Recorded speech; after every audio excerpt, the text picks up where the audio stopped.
Assalamualaikum warahmatullahi wabarakatuh. Selamat malam Bapak dosen. Perkenalkan, nama saya Muhammad Saiful dengan NIM 05517677 dari Program Studi Sistem Informasi UPDJJ Surabaya. Pada kesempatan kali ini, saya akan mempresentasikan hasil pekerjaan tugas 2, yaitu membuat program Java sederhana menggunakan operator dan stok natif. Kasus yang diselesaikan adalah perhitungan soal penghasilan karyawan berdasarkan dua variabel utama, yaitu golongan karyawan untuk menentukan gaji pokok serta jam lembur untuk menentukan persentase bonus lembur. Mari kita lihat ke dalam programnya. Di sini saya menamai kelasnya dengan hitung gaji, di mana pada penjelasan program ini saya akan bagi dalam beberapa tahap secara berurutan. Jadi pertama, saya mengimport Java util.scanner agar program ini dapat menerima input dari keyboard. Saya juga mendeklarasikan beberapa variabel,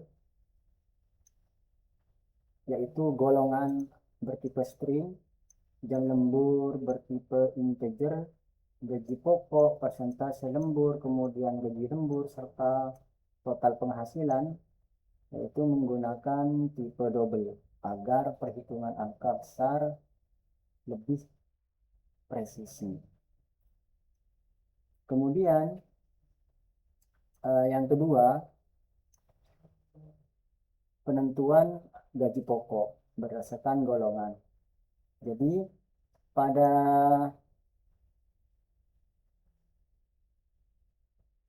if else di sini, kemudian else if, saya menggunakan statement if else if untuk membandingkan string golongan. Jadi jika di input adalah golongan A, maka gaji pokoknya adalah 5 juta. Sedangkan kalau kita input golongan B, maka gaji pokoknya adalah 6.500.000. Begitupun ketika kita menginput golongan C, maka gaji pokoknya adalah 9.500.000.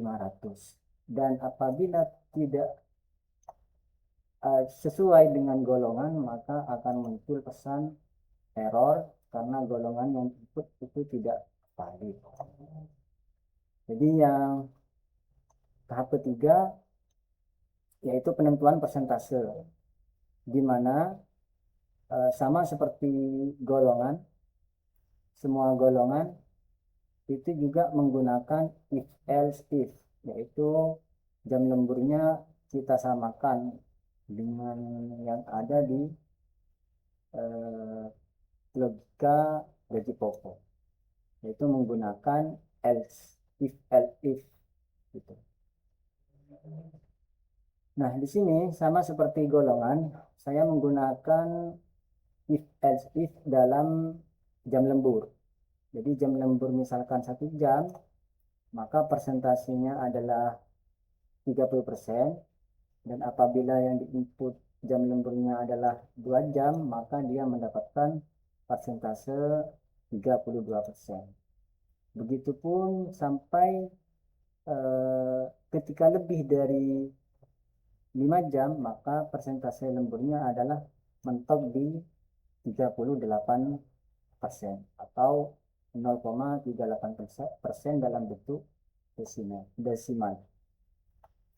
Kemudian pada tahap keempat, di sini saya menggunakan perhitungan operator aritmatika.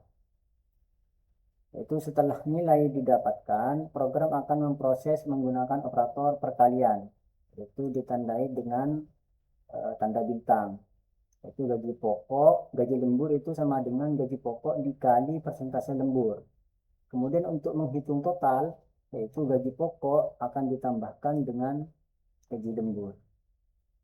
Nah, kemudian di sini adalah outputnya.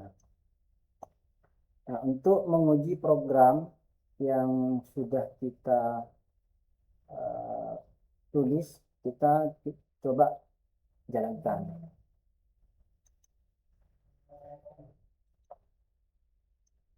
Jadi misalkan mari kita coba simulasikan programnya. Kita masukkan golongan B misalkan, kemudian kita enter, masukkan jam lemburnya misalkan 3 jam, maka harusnya gaji pokoknya itu adalah 6.500.000 sesuai dalam programnya. Kemudian kita lihat di sini pada rincian penghasilan, di mana golongan B gaji pokoknya itu adalah 6.500.000, jam lemburnya adalah 3 jam, maka gaji lemburnya yaitu 34% dari 3 jam, maka itu mendapatkan 2.210.000, sehingga totalnya adalah gaji pokok ditambah gaji lembur, yaitu sama dengan 8.710.000. Begitupun misalkan kita coba masukkan golongan A,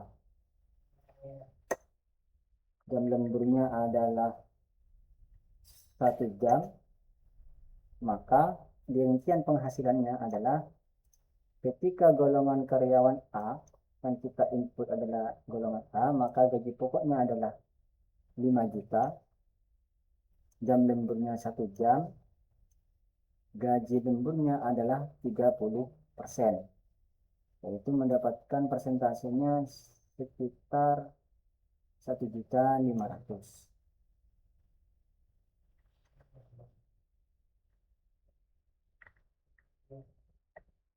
Kita coba masukkan simulasinya lebih dari 5 jam. Kita coba masukkan golongan C, jam lemburnya misal 6 jam. Maka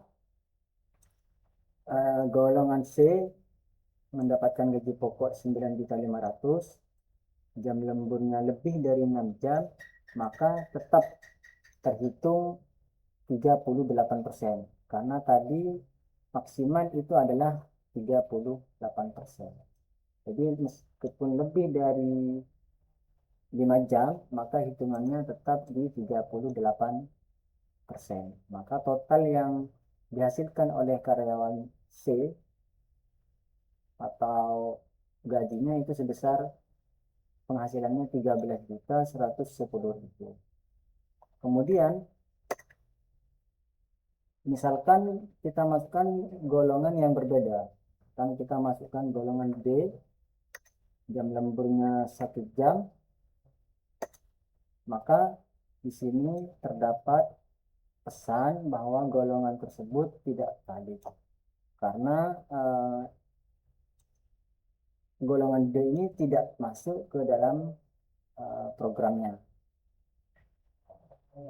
Demikian presentasi yang bisa saya sampaikan. Apabila ada salah, mohon maaf. Saya akhiri. Wassalamualaikum warahmatullahi wabarakatuh.